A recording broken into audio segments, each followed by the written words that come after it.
Turn that off. It's time for No Pad Sports Talk. Stay tuned as two brothers bring you the latest from your Michigan teams and beyond in hockey, baseball, football, and more. Let's get started. Here are your hosts, JD and Steve. Welcome to another edition of No Pad Sports Talk. I am one of your hosts, JD.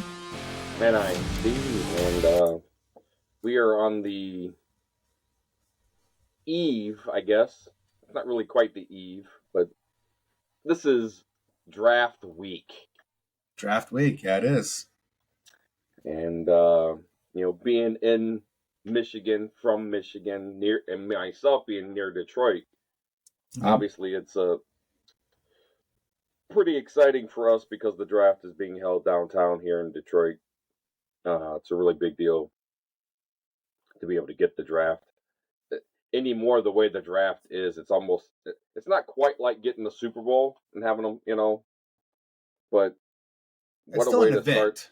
It is definitely a huge event, and it's a great way to kick off the NFL season, really. I mean, it's not that the NFL season really hasn't started, because obviously it started with the opening of free agency. Right. But this is like, there's that other part, they had the combine, free agency, and now here's the draft, right? And then we're going to be getting into, workouts and stuff over the summer. So it's an exciting week here for a bunch of young people who are going to get an opportunity to go play for an NFL team. Yeah, get to actually fulfill their dream, something they're working towards their entire life. It's pretty awesome. Exactly. Yeah, it is. This could be one of those interesting drafts because of the number of quarterbacks that could be taken in the first round. Right? Well, so yeah.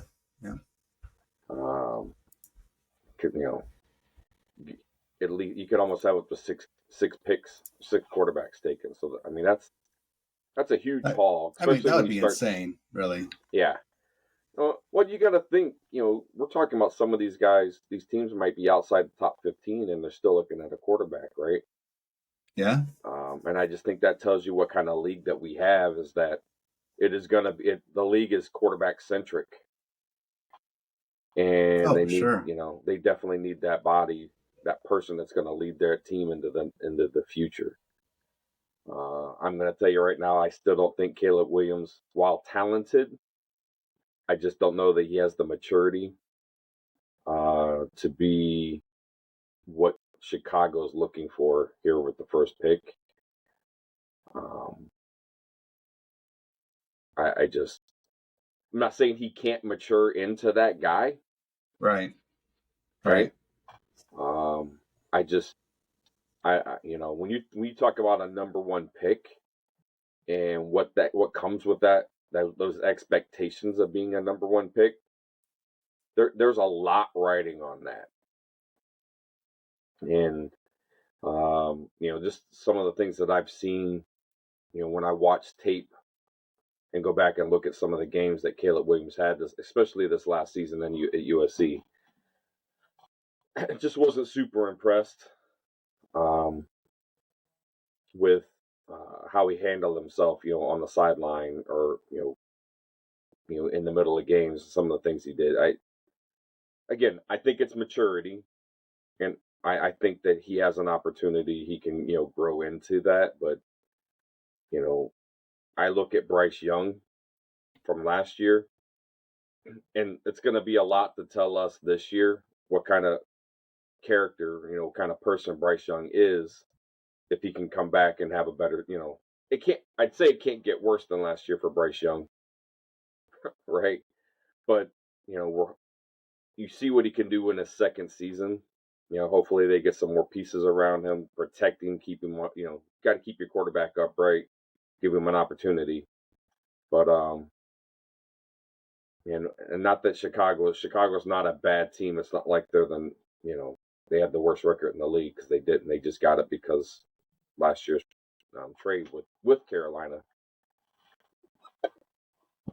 look, I mean, I know we're kind of jumping back and forth here, but like, I mean, as far as Caleb Williams go, that's my biggest concern is just maturity. I mean, I Yep. heard recently, and I don't know, and there's so many rumors coming out. You don't really know what's true and what's not because a lot of times rumors are put out there specifically to try to get people to like not draft a guy, right? So we don't really Right. know like if that's true or not. And it's so I'm not saying this, is true, but again, rumor mill, and that's all just how I put it. Rumor mill is that when Caleb Williams comes in, he doesn't want to get the rookie contract. He wants to come in and basically have like another like another contract waiting for him to sign that that invalidates the rookie contract. And I mean, we've heard a lot of stuff about Caleb Williams, like how he wants to have some sort of piece of the franchise and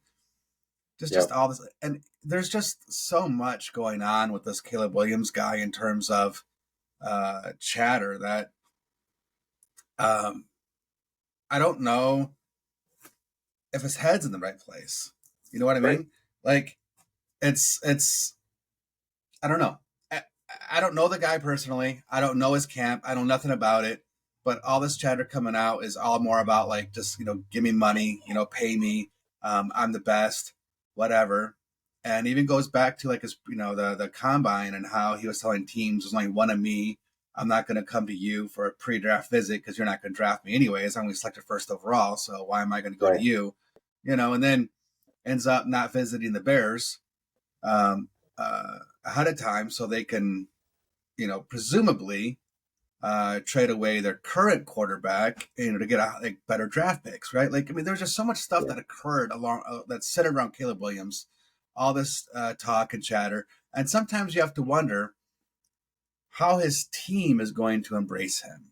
Not just Right. necessarily just how he's going to be able to adapt to the NFL with this kind of mindset, but will his team embrace him after the antics that he's pulling? And I'm not a professional football player. I don't know what the locker room is going to be like, but I can't imagine that if he comes in, basically with this attitude, they're just going to allow it to happen. Well, I would hope not.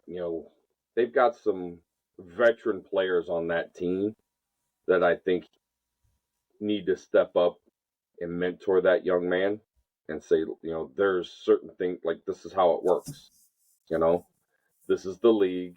We can move this, you can do that, right? But there's some things they can and can't do, and they just I, he needs that mentorship, that veteran leadership, I mean, right? Caleb Williams is talented. There's no doubt Yeah. about it, right? It just depends on, uh, like, there's been, and not just in football, there's been plenty of players in plenty of different professional leagues where their head was not about the game. Hmm. And when you, and every level, it gets a little bit tougher, as far as like the sports go. It doesn't matter, like you got, like the whole little league to junior high school to college, right? Like every level gets tougher. And I jump Yeah. from college to the pros. And a lot of times your natural God given talent can carry you from, one level to the next just because like talent wise, you're so much better than everyone else around you. But Correct. now you're getting into a league where that does not exist anymore. Straight Yeah. up talent does not mean what it did in the previous leagues. You have to actually work at your craft. There is Yeah. so somebody that is less talented but works harder is going to beat you out and be a better all-around player than you if you're just talented but don't work hard. So, Right. and to me, it just seems like right now Caleb Williams' head is just not in the game. It's just all about everything else right now. Well, and I'm kind of where you are. Like, it'd be nice if it was just the rumor mill, like the media playing up, playing it up more than it is, right? That he's in the right headspace, and it's just the people he's got around him that he needs to work on, right?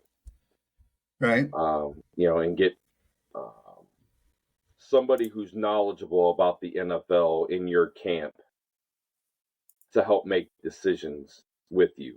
right? Or to help guide you into the decisions that you need to make. So, you can't, I don't know. When you've been told all your life that you're the best player out on the field every time you get out onto the field, And you're still being told that. If you're going yeah, into the draft basically asking for ownership or partial ownership of a team, wanting a whole new contract above and beyond just a rookie contract when you come into the league, you're still being told that you're special. You're still being told that you're the best out yeah, there on the field. And you haven't even played it down in the NFL. correct. Like this is, and to me, that's a problem. And Hmm. it's probably a good thing that I'm not a GM of a NFL team. But if I were the GM of the Chicago Bears, I know I'd be a little scared off by everything I'm seeing out of Caleb Williams right now. Well, and not just out of Caleb, but out of his camp, right? No, for The sure. people, Yeah, absolutely. yeah, the Yeah, people that he has representing him, because they're the ones that are, are making those requests, right? They're making those requests on his behalf. And I'm like, and I know one ah, of them, from what I hear, is his father. Right? it's his Like, father. Yeah. yeah, And I get, as from a father standpoint, you want the best for your kid. You and I both want that for our kid, of course. right? So it's not that I don't understand the trying to fight for the best thing that you can get for your kid. That okay, but we we have there are bargaining agreements in the NFL. There are things that you just can't work around, you know, and that's where you got to have that person in your camp who can help guide that questioning, right? Like, hey, you can't go and request that because it's illegal. They can't do that, Mm-hmm. right? You can't ask for, like, this is the bargaining agreement for your contract. This is what it's going to be as the number one pick this year. This is what it's going to look like, right? Well, no, you're right. You're right. And ultimately, I'm just kind of curious to see exactly what's going to happen once he gets drafted, because Yep. now That's when absolutely 100% he's got to be the starter from day one, right? I So would think so. At the number one pick, there's yeah, not been very many number one picks at quarterback that were drafted number one that did not start day one, right? well, I mean, no, I There's mean you're right, there but have been plenty of first round quarterbacks who have been drafted that didn't start day one, but like number one quarterback picks that did not start day one. Honestly, I don't know that I can think of any. well, it's becoming less and less. I was Let me rephrase that. Well, It's since the becoming more and rookie, more common for rookie quarterbacks to begin day one, regardless of yes, draft position. correct. Yeah. Because there's a lot invested there, right? Mm-hmm. The rookie pay scale has changed the draft anyway, right? Mm-hmm. There was a time where you Yes. didn't see a lot of drafts coming out into the first round, right? Not early in the first round anyway, right? Because of how much money you were going to have to pay that first round pick. And now because of the rookie salary schedule, you know, I think that makes the draft more interesting, which is why you can see like a Minnesota trading back in, now they've got that second pick in the first round, and it makes you wonder, okay, what are they going to do? If they're going to, you know, it looks like they're going to take both of those picks and trade up if their guy's available, right? And they want to get it in front of somebody who might take their guy. Sure. Yeah. So, and having two first round picks, you'll be able to do that. But let's talk Lions draft. Absolutely. Right. I Yeah. know we've been talking a lot about Caleb Williams and stuff like that, but Well, because he's the presumptive number one, that's he going to be a is. big deal. He is. But let's talk Lions specific though, all right? Yeah, So absolutely. I mean, look, here's what I'm excited about. All right. Now, I've said it before as far as who I want the Lions to draft. But Hmm. what I like about the possibility of the Lions potentially being able to draft my guy is that, like you said, there could be there in all likelihood 4 players drafted or 4 quarterbacks drafted in the top 10. That's almost a given, right? Yep. Because Caleb Williams, Drake May, Jaden Daniels, and J.J. McCarthy are almost certainly going to be drafted in the top 10. Now, out of those, of course, I use PFF a lot. I'm a big PFF believer. I like what they do. I like how they rate the players. I like how they rate each player based on every single play. I'm a big fan of them. So I like using their big board. All right. Now, according to their big board, Caleb Williams and Drake May are the 1 and 3 overall ranked players in the draft. Okay, makes sense. Mm-hmm. So for them to go in the top 10, not a big deal. But for Jaden Daniels being ranked 21 and J.J. McCarthy being ranked 28 to also go in the top 10, obviously that just means that other players are going to get pushed down further into the draft to draft later on, right? Correct. So, and when you look at, let's look at some other players here for a minute. Marvin Harrison Jr., definitely a top 10 pick. Malik Neighbors, top 10 pick. Joe Alt, top 10 pick. Roma Dunze, you can, more than likely, but, it depends on what players or teams at certain spots are looking for in a player. So Odunze, potentially a top 10 pick. Brock Bowers, potentially a top 10 pick. Cooper DeJean, potentially. Kenyon Mitchell, potentially, right? Like, so now you're looking at like all these big name players, and then just go along with others like Fuaga, Byron Murphy, Terrion Arnold, the Troy Fontanu, right? Another tackle, Dallas Turner.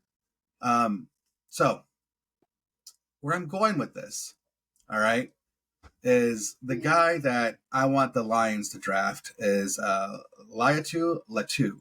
I'm a big fan of his, and what I think and the reason why I think the Lions are a fan of his too is if you look who the Lions have drafted in the past, obviously we're talking about the most recent drafts. We can't go into the other regime, right? So when you look at Lions, whose Lions have drafted, they like on-field production. They don't really look so much at the combine. They want to see what the player actually does while they are on the field. Yeah. And I think that Latu's production is, as far as a defensive end goes on an edge, is better than any other defensive end on the board. And that includes Dallas Turner. Dallas Turner had one heck of a combine, but I think that Latu is an overall better player when it comes to as a defensive end. And so the more players that get drafted in front of Latu, and I'm hoping, obviously, as a fan of his, that Dallas Turner also gets drafted in front of him and to push him down further, because I think if Latu gets into the mid-teens, we're talking like 15, 16, it would not surprise me to see the Lions trade up to try to get Latu. Yeah, so my question to you I was gonna ask was, how far would you want the Lions to trade up to get him? And what's your sweet spot for a pick? Well, ask that question again. Sorry. So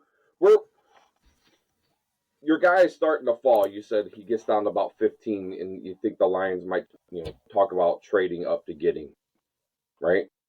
Okay. Where would you be comfortable drafting him? Not because I think he's wherever we got him. It's because of what we would have to give up to move up. That's what it is. It's not about where we trade up to. It's about what would I be willing to give up in order to grab him. And that's my question. What are you willing to give up to move up? And like that's where I was trying to get that. Where was your sweet spot about saying, okay, I'm comfortable if we're at 29 going to 24, 25, 23 if he fell to 20, right? Okay. Because I think above 20, when you talk from 15 to 20, we may have to give up a 1 or, like a 2 in something else. So here's what I'll say. All right. Right now, I think Lions are in a fantastic position in order to make the Super Bowl. Okay. And they're just a couple of pieces away. So when you're a couple of pieces away, that's the time when you have to go ahead and just shoot your shot, see what happens. You know, look at what happened when we look. Think about what happened with the Rams when they got Stafford. Right? They went ahead and they got Jalen Ramsey. They traded for Stafford. They gave away a ton of picks in order to get the players they needed, and they won a Super Bowl. Yeah. Right? Because they knew how close they were. I think that's where the Lions are at now. So, if I am the GM of the Lions, and if Latu, starting at pick 10, honestly, I'd be willing to give up the 29, a first round next year, and maybe something else. You know, I don't know if it'd be like if someone went on a player, I'd be willing to give up, one of our players for him. I'd be willing to, trade another pick this year. I know we just got, a couple of picks, a couple like 6-rounders. I think we got like 201, 205 still. You know, if I have to give up the 29 around one this year and maybe like the 201 or 205 this year, something like that, 100% I'd do it. No question. I'm done. I'm all in on Latu. And I'd rather give up a pick next year than a pick this year. And I say that because, again, with the Lions, you're kind of going all in. So I know what I need this year. I know I need a defensive end. Lions have not addressed the defensive end position at all during our offseason. So that's why I think they're looking for a defensive end because of that reason. Now, and the reason why I want to go up pick next year is because I think there's some good quarterbacks in this draft. Not just like the top 3 quarterbacks. I think there's like 6 or 7 day one starters in this draft. So if you're able to, get your defensive end and then come back and get a cornerback with your like pick 61 or maybe 73, I think that's where we get some really good value because you're trying to win now. Okay. And something else too. Yeah. Just one last thing about the whole thing. We got 7 picks this year, right? And if you look at the spots that we have available, about like, let's look at roster spots that are tied up. You can only play 46 in a given day. And if you look at the roster spots that we have tied up, we might have room for 4 or 5 people to take, for that 46-man roster spot, maybe. Right. So you're going to be drafting 2 additional people that isn't going to make the 46-man roster anyways. So why not just go ahead and use some of those draft picks to move up and get somebody that you really, really want that's not going to be on your roster anyways? Okay. No, I know how high you are on him. I just like, what are you are you at that point where, in which you've said to be all in and just go get him? 100% all in on him.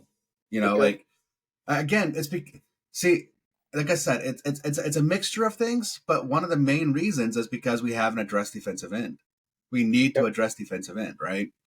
So, and I think when you're looking at like 100% known game changers, I think he's the biggest game changer when it comes to defensive end. But nonetheless, you only have maybe Latu, Dallas Turner that you can look at as being a day one game changer. I know there's a bunch of other players on the board.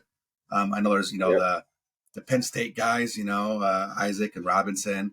I understand the other Alabama guy, Braswell. I understand Darius Robinson. Even our Western Michigan guy, Marshawn Nealand. I get that, right? Yeah. But from my perspective, my opinion is Turner and Latu are the only two defensive ends I am confident will be game changers from day one. Again, from day one, because that's what we need because we're trying to win now. Well, yeah. I mean, if you can imagine our front four with Latu, Reeder, um, Hutchinson, And McNeil.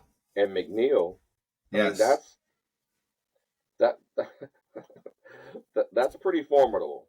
It is. One of the It best really defensive is. fronts in the league. Yeah. You know, that takes the pressure, some of the pressure off our linebackers. It's going to take some of the pressure off our DBs. Because if we can rush four and get real pressure and get to the quarterback with four, which is what we couldn't do last year. Right. I mean, think about what Glenn could do with our defense, right? By Right. keeping an extra guy out in the coverage, right? Or even having a guy in there just as run coverage, if so, for outside coverage. You know what I mean? Just like the different schemes that you could come up with, knowing that you're going to be able to get pressure with four. So think about Latu for a second. All right. He's 6'5", 265. Yep. Big boy. That's a big boy. And you don't really look at him as being athletic. Now, when you look at Dallas Turner and the combine performance he turned in, running like what he ran somewhere in the 4.4s for his 40. Like, dude's obviously athletic. Can't take that away from him. But even though Latu, the last 2 seasons now, has been the best pass rusher in college football, right? So even with his limited, again, quote unquote, limited athleticism because of his size, and so he lives in the offensive backfield, and not just for the pass rush, but against run defense too. The guy is solid when it comes to run defense. Everything about Latu is good, right? Like I love his run defense, but his pass rushing skills is a major bonus. And the guy doesn't disappear in big games. Like everything. Like he is my number one defensive end.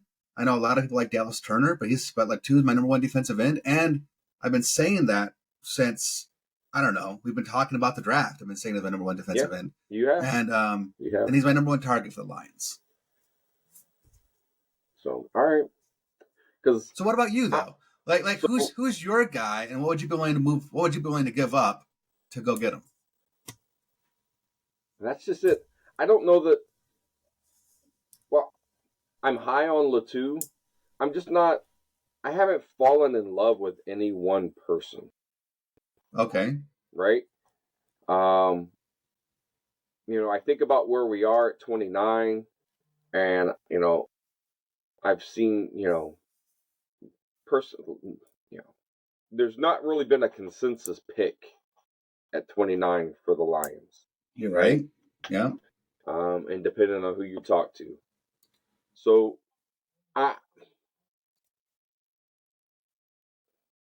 I'm still I think I'm a fan of them trading out and letting, if they can get a partner to trade, if someone wants to come back up late in the round, and taking and filling in some of those holes, because like you said, some of these positions are deep in this draft, right? And if you can pick up a second or that fourth round pick, right?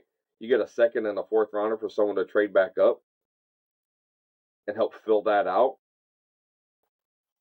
I like how the Lions draft, and I know they'll get the guys that fit their system and the scheme and the culture that they're building. So I don't know where they're gonna go. If they're not excited about anybody they can get at 29, and they can get a trade partner and they trade out, I would actually be okay with that. And I think that's kind of where I'm leaning, is that I'm really hoping. It's not that I don't want them to get a great player. It's not. I just, they've done so well in the draft that I hate giving up draft capital, I guess. And that's kind of where I'm at. And we've lost a couple of. I'm not sure what we got as far as our DBs. We got a bunch of new people coming in, right? So I don't know. So I wish I were sold. I just don't. Last year I felt like I had. This is the guy. Like I'd love to see this guy, right? And I haven't. And right now I think if they went DB or they went in defensive end, that's what I'd like to see. Right? I agree. I'm not. Yeah, I'm not sold on Kool-Aid McKinstry. I don't think that's the guy I want. No. But I also don't want them to have to reach, right? And pull a guy into the first round that might not have a first round grade because that's who's there. Yeah, I guess it would depend on your definition of reach, right? Because to me that's a dangerous word to use because look at last year, and I'll keep pointing back to that. Like the so-called experts would say that Lions reached on multiple picks, from Jahmyr Gibbs to Jack Campbell, the tight end as well. Laporta. Right, like they would claim that we reached on all three of those picks. Yeah, and they turned out to be great picks. Turned out to be great picks, right? Because and what about and I like the whole Tom Brady thing too, like because I remember when Bill Belichick was asked, about like the whole Tom Brady situation, if he knew Tom Brady was going to be so good and so on and so forth, and Bill Belichick said, if I knew Tom Brady was going to be that good, I would have drafted him in the first round, right? Yeah. Like it didn't matter that like he would have got him in the sixth. Like he doesn't want a chance to lose them, so he's going to draft him in the first, even though hypothetically every single person would have said that was a reach if Bill Belichick would draft him in the first round. But he turned out to be the best, quarterback of all time. So that's look. I think I know what you're saying. I just want to be very careful with the word reach because it's. I think there's. I guess my thing is like they're gonna go in. I don't know, some obscure position, right? Now I'd be okay if they took a guard, like a guard center, with that pick, right? Mm-hmm. At 29, I'd be okay with that. I'd be okay with that too.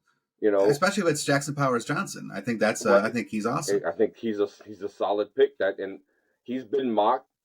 I've seen him fall. Like if I had to pick a guy, that'd be a guy that I'd be okay trading up with if he fell after 20. Right? Because I think he would fill a position of need and give us depth on our offensive line. Right? Yeah. Because of the number of quarterbacks that you're seeing. Yeah. I'll be fine with that, but I'm just saying, like, that's not the first guy I'd want. That's all. No, I get it. Right? I just, when you start looking at, you're going to want to have 5, 6, 7 names of guys that you'd be comfortable taking or moving for, right? Because you don't know how the draft's going to fall. You don't know who's going to make a trade and come and take your guy, right? It's just one of those deals. And you have to remember too, right, that last year the Lions said they had like 6 or 7 guys that they thought had a first round grade. That was it. Yep. Out of the 32 players being picked, they only had a first round grade on 6 or 7 guys. Yeah. So, now, I agree with you that I'd want either a defensive end or a top cornerback with that pick. Yeah. I would not like if it's Cooper DeJean, Kenyon Mitchell, right? Okay, fine. I would not be angry at that pick. I wouldn't be. No, absolutely no. But I think that ultimately, with the only Lions did make some moves to try to get a strengthen their defensive backfield, right? They did. They did. They brought in some new cornerbacks. Plus, we have we re-signed the one guy that was injured all last year, and we don't really know how he's going to be. But he was supposed to be our number one last year, Mosley, right? So, what's that? Emmanuel Mosley? Yeah, Mosley, right? Yeah, Mosley. Yeah, Yeah. he's supposed to be our number one. So we re-signed him. We brought in that guy from Tampa who's supposed to be really good at man and coverage. Like we have, like, I think as far as like passable corners, I think our cornerbacks have improved just from being healthy with Mosley and getting a guy from Tampa. I think that by itself did wonders for our team. I agree, and that's why, like, if you can bolster your front four, right, and you can have 7 guys that can rotate through where you can get pass rush with 4, right, like that helps your backfield. Which is why I want Matu so much, right? It all goes back to that. Yeah, absolutely, it does. So,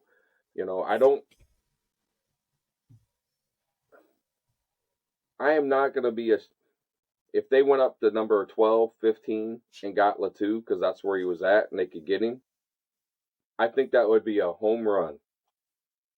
I really do. Because like you said, I think he's going to fit right in.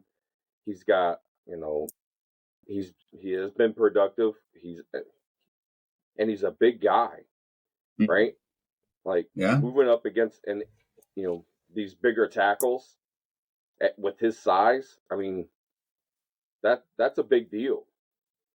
So, and even if you wanted to, like they do with Hutchinson every once in a while with a sliding down over the guard center gap, right? Yeah. And you put him down in there if they did the same thing, right? It changes the game and like the defensive scheme, and I think he fits. He really does. He fits with what we're wanting to do. But anyway, what else did you have? I didn't try to ask something else too. I do. I have a question for you. So every once in a while, we'll do something that's called a ludicrous list, and I know my brother's got we got a sound bite for that. It's time for another ludicrous list on No Pad Sports Talk. So typically our ludicrous list, we get 1 minute to name. I give a question that he hasn't heard, and I'm hoping he hasn't heard this and seen it because I actually saw it from some guys who were doing it on TikTok. So I'm hoping he hasn't seen this. It's draft related, draft adjacent, right? So I'll give you the 1 minute, but there's only one name. All right. Okay. So let me get my clock up. All right, let's get the clock. Let's get this going. Clock. I get it. Yes. Yes. My timer. Got to set my 1 minute. All right. So I'll read the question, and I will, if he needs me to read it, I'll give it to him twice, right? And then we'll go. Okay. All right. All right. Okay. So name the one player who was drafted number 1 overall and won a Super Bowl with the team that drafted him. Ooh. What? Now, this is not a recent guy though, right? I'm sorry. Since 2000. I forgot to give the other part. So since 2000, name the player that was drafted number 1 overall and won a Super Bowl with that team that drafted him number 1. Since 2000. I apologize. I missed that whole narrowing it down for you because that's a lot of number 1 picks. Jeez. All right. So, are you able to give me a position maybe? No way. No way. Nope. You get 23 names to look through because there's only been 23 number 1 picks. Well, I know Peyton Manning did it, right? Oh, you ready? Oh, you didn't go yet. I'm sorry. I thought we were going. Yeah, no. I wanted to make sure you understood the question. We're good? Oh, my bad. All right. All All right. right. Yes, I understand the question. Yes. All right. And go. Oh, but since 2000. So Peyton So Manning was since drafted 2000, in like 98. So that's not 98. going to work. And he won't give me the position, I'm not going to give you the position. but drafted number 1 overall. Drafted number 1 overall. Oh, man, dude. All right. 30 seconds. Well, 1 minute goes really fast for everybody who's never done this before. I don't.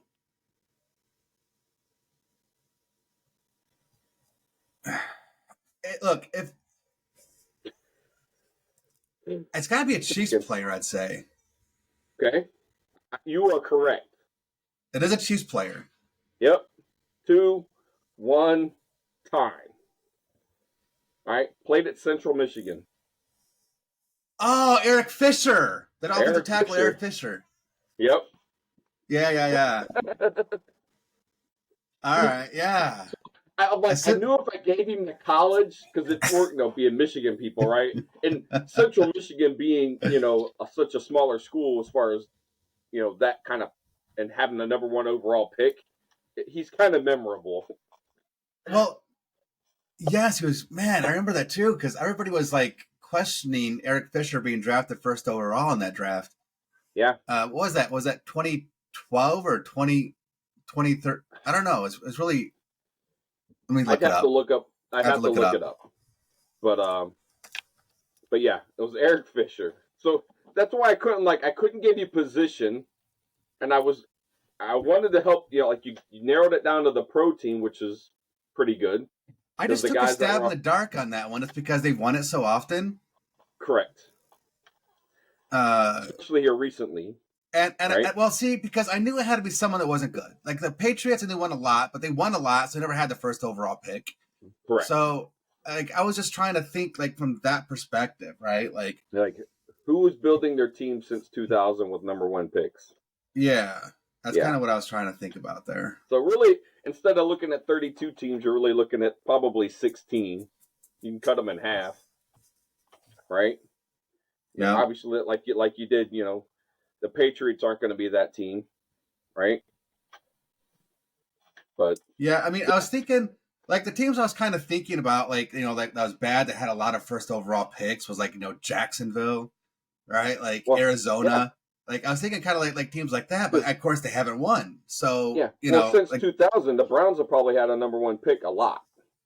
Right, but again, they haven't won. The Panthers, right, and they haven't won exactly, right. So now you're narrowing these down to okay, well, let's think about who's won Super Bowls in the last 23 years. That's where I went first. Is who won Super Bowls, right? Yeah, and then if you take out the 7 that the Patriots won or Tom Brady won.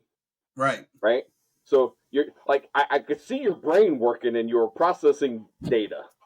I was processing data, yes. You were processing data, and I'm like, if I gave him anything, that's why I was like, nope, I can't do it. I just needed I think if I had a little bit more time, I would have been able to figure it out. Yeah. Because yeah. Well, I would say this: you did better than the guys that I saw on TikTok because they went the whole minute, and he didn't even get it to the team, and it was hard. He kept naming quarterbacks, and he was trying.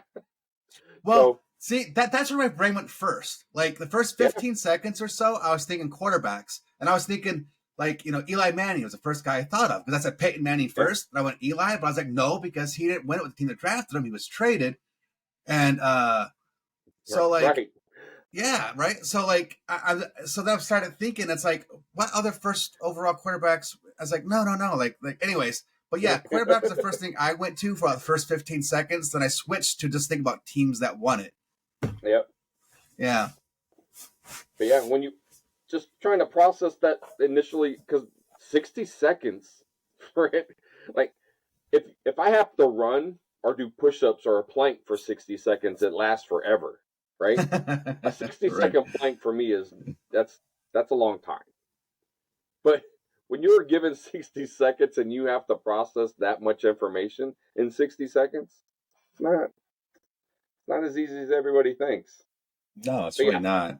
you know, so I appreciate you, allowing me to get that out there. Like I said, it's draft adjacent because we're talking about draft picks Mhm. and the Super Bowl with the team that they got selected. Um, you know, it is very exciting. We were hoping to go down to Detroit, and actually, on one of the days, this third, definitely not going to go down Thursday. It was going to be a madhouse on Thursday, Right. but Friday or Saturday to try, catch some of the picks while we're actually downtown. And not sure that's going to happen. Family stuff comes up first, and I'm actually heading out to Kalamazoo, so I'm going to be out there. It'd be interesting because now, last year when we first started this, right, I was Yep. out there and we did this. So we Yep. have come now full circle. It'll be a whole year that we've been doing this, That is true. That is true. right? And so So that's kind of a cool thing. I had to look it up. All right. It was indeed the 2013 draft where Eric Fisher went first overall to Kansas City, and um, and I'm just looking at the players drafted behind him, and really, it wasn't that great of a draft, to be honest with you. Yeah. That Well, was who a the top draft 10? that okay, Eric Fisher, Luke Joko, Deion Jordan, Lane Okay. Johnson, which of course, like that guy's awesome. Don't get me wrong. Yeah. Deion Jordan had Lane, a good, pretty, not too bad. Okay. yeah, I mean 5 Pro Bowls. Yeah. Started for Yeah. like 9 years. He was made the All Yep. Pro team twice. Like, yeah. Um, Ziggy Ansah was Detroit's pick at 5. Yep. Yep. Barkevius Mingo, Jonathan Cooper, Tavon Austin, D. Milliner, and Chance Warmack were the top 10. Warmack is the offensive line. Yeah, guard out of Alabama. In fact, there were Did he go 3 to? Was Alabama that New players Orleans? selected right in a row, 9, 10, and 11. No, Oh, Warmack went to Tennessee. Tennessee. Okay.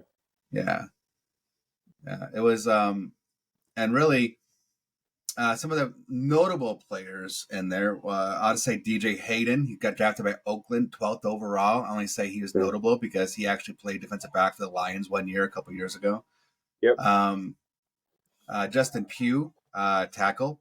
Mm-hmm. He was made a he played quite a few Oh, yeah. seasons starting Absolutely. wise. DeAndre Hopkins, he got drafted 27th overall. Yeah. He's probably one of the best wide receivers Yep. in the last number of years. Yep. Cordero Patterson, Zach Ertz, Darius Slay. Of course, we all know him as a Lions fan. Yep. Geno Ertz Smith, too, because he was with us last year. Robert Woods, Jonathan Hankins, Le'Veon Bell. And then going in the third round, we got Travis Kelce, Tyrann Mathieu, Taron Armstead, Keenan Allen, Wow. Marquise Goodwin, Logan Ryan. Travis has been playing. This will be his 11th season. Yeah. Or 10th, actually. Well, 20. We got draft Well, 13, it'll 13, be 14. 11, Yeah, right? it'd be 11. Yeah, it should be his 11th season. Holy Yeah. cow. No wonder there was those rumors about, hey, his brother Jason's retired. He might retire too. And that's when Lions also drafted Sam Martin, by the way, in the 5th round there for the punter. Yeah. But Okay. Not a lot of flash in those first picks, right? In the first round. Like, no. Just hard-nosed football players who, had good careers. Yeah. When you start talking to some of those, those names. I mean, think about Cordell Patterson, right? Supposed to be, this guy, and he wasn't initially, and then all of a sudden he's this huge utility player that everybody uses him now, right? And he's had this resurgence in his career, which has been awesome. That he pushed through the hard stuff, and he's had some opportunities to be successful. So, but yeah, that's with the draft coming up, we're excited. It's always exciting when you talk about the draft because everyone says, we're winning the Super Bowl, right? Right now, I just want to win the draft. Let's start with that. If we can win the draft and we get 6 or 7 solid players who are going to be contributors to our team, whether it's this year or in the next 2 years, right? Even if it's special teams this year, right? Because special teams is a huge part of the league. The kickoffs are changing. Yeah. Right. So that's going to get more exciting this year. So I'm really excited to see how that goes. I'm hoping it goes well and they decide to continue doing it with the kickoffs. Just bottom line, it puts the play back in. It's kind of like the extra point when they moved it back, right? Yeah. Because when you were kicking it, they're kicking it from the 10, right? So it's a 20-yard chip shot all the time. Percentage wise, that was a great play, right? Because you just go out, you take that point, you're going to get it, right? But when they moved it back, it allowed the 2-point conversion to come back into play more, right? It made that point more valuable and having a kicker who can make it on a consistent basis. Absolutely. Right? Absolutely. So I think that's what the rule change here for the kickoff is going to do. It's going to bring this play back in instead of having all these touchbacks and just starting at the 25, right? It's going to allow, I think you're going to see more run backs. I think you're going to see better starting field position. It's just, I'm excited to see what it's going to do for the league. Yeah, for sure. And they did it, and it's going to make it safer because you're not going to have guys running, just having a lot of space to smash into each other, Exactly. So yeah, that's going to change it too. Yeah. So not only did they make an attempt to make it safer, because I can't say it's going to be, because, it's still one of those plays, it's football. But, they're trying to make an attempt to make it safer and make it relevant. And I like that they're trying to make it relevant. Me too. I don't want it to go away, so. Yeah, because the way it was going, I'm like, if they're worried about that, it's gonna go away and they're gonna start it at the 25 and everyone gets the ball at the 25. And most of the time, anyways, it's always a touchback. Like there really is not much of a reason for it not to be a touchback. Like you don't want to give them a chance to run it out. So, like, I mean, I don't know what the percentage was, but man, a vast majority of all kickoffs were just touchbacks. It was almost just like a wasted play because you just got back from a commercial break because of the score. Then they do the kickoff and they go to another commercial break and you don't even see any action. It was just, honestly, it really slowed the game down in my eyes overall. Correct. So, I was trying to look it up. As far as what it was last year. Oh, percent? Yeah. Yeah. I'm saying more than 80%, most teams here. It says in the 2023 NFL season, 73% of kickoffs resulted in touchbacks, which is up from 65.81% in 2022. Yeah. This is due to a new rule that automatically brings the ball back. Yeah. What I'm curious about, though, the top 12 teams were 80% or better, or 12 of the 32 teams. Well, if 73% result in touchbacks, how many were for 2-point or onside kicks? Right? Because that's going to take up some of it too, right? Correct. Right. So, like, Green Bay had the least amount of touchbacks at 43% last year.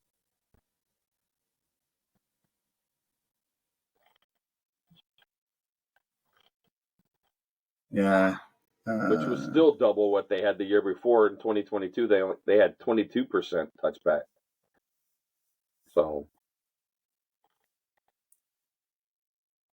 there was 159 onside. Oh wait.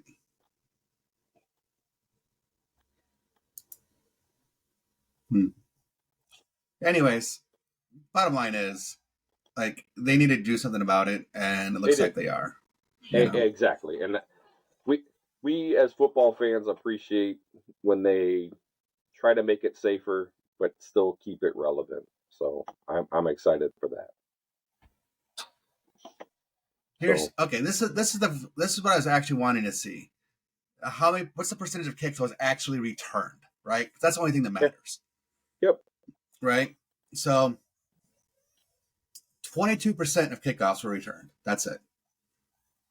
Yeah. And then in the Super Bowl last year, all 13 of the kicks were touchbacks.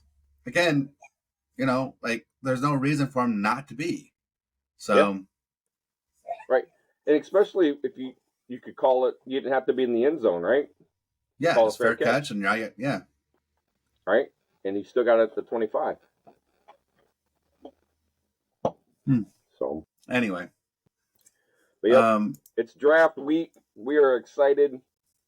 And, I trust my team, the Lions, to go and do what they've been doing. And look, we want to do this. I don't know if we are or not, but we'll make that announcement later on. But not on Thursday because of travel schedules and stuff like that. But yep, we want to do a review of the first round on Thursday and possibly go live for a show, on for day 2, right? Absolutely. So, now just stay tuned for that, right? Because we're the brothers that predicted Gibbs going to the Lions. We predicted Laporta, and we predicted Campbell. Now, we may not got the order right and how it all happened, but right. But we did say those 3 players as far as going to the Lions. Yep. And then we got Brian Branch as a bonus. Yeah, that was kind of like a throw-in later on. I think it was. That was the day of. We're like, oh, Brian Branch is still on the board. Right? Right. Well, that's what I'm saying. I was like, there's no freaking way, right? And no one thought Brian Branch was going to fall out of the first round. And then when he did, and then he still fell and he kept falling, I'm like, holy crap, here it comes. Yep. So, but yeah, we're excited. So stay tuned because we're going to be putting out some content the rest of this week. Yeah. And going live. So join us. And yeah. And we love going live. We do. We do. Everyone loves to see my reactions. I can't wait to see my reaction when we draft too. Yeah, that's gonna be out. But anyways, any last words there, brother? I got none. Well, that's not true. I hope the Redskins pick the right quarterback. Oh, speaking of that, I shouldn't say the Commanders. I'm sorry. I knew what you meant. But did you hear the rumor about the Chargers trading Herbert, right? So they can draft McCarthy? Yeah. I did.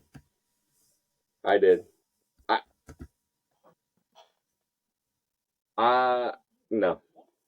I can't imagine that. No. I can't imagine that either. That doesn't make any sense to me.